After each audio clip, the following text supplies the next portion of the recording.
Ya, informasi berikutnya, pemirsa, Presiden Joko Widodo memperkirakan pertumbuhan ekonomi kuartal 3 tahun ini akan mencapai 5,4 hingga 6%. Keyakinan ini didukung masih menguatnya sejumlah dampak kebijakan sektor penopang ekonomi seperti hilirisasi yang telah menunjukkan dampak positif.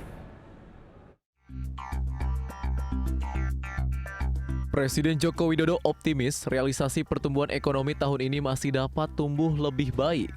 Dengan berbagai peningkatan di berbagai sektor ekonomi, Presiden Jokowi yakin pada kuartal ketiga ini ekonomi akan mampu tumbuh 5,4 hingga 6%. Perkiraan tersebut naik dibandingkan dengan kuartal kedua yang hanya 5,44%. Optimisme pertumbuhan ekonomi tersebut terlihat dari terus membaiknya sejumlah indikator ekonomi, yakni tingkat kepercayaan konsumen masih kuat, serta indeks manufaktur yang masih tetap tinggi. Sementara itu dari sisi perdagangan, kebijakan hilirisasi telah menunjukkan hasilnya, seperti yang terjadi di Maluku Utara yang mampu tumbuh di atas 20% akibat industri hilirisasi nikel. Sehingga secara keseluruhan, pemerintah masih optimis pertumbuhan akan mampu meningkat. Yang mudah, tetapi kita tetap harus optimis. Kuartal kedua 5,44%. Kuartal ketiga,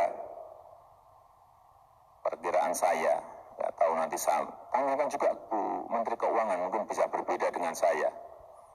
Saya juga punya kalkulator sendiri, Bu Menteri juga punya kalkulator sendiri, Pak Menko Ekonomi juga punya kalkulator sendiri.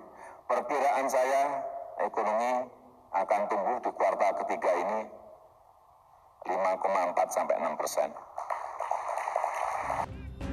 Untuk itu, Presiden Jokowi mengajak dunia usaha untuk tidak ragu melakukan investasi di industri hilirisasi saat Indonesia memiliki sumber daya alam yang besar. Presiden memastikan secara bertahap pihaknya akan kembali mendorong hilirisasi di sektor mineral lainnya yang berpotensi mendorong ekonomi daerah.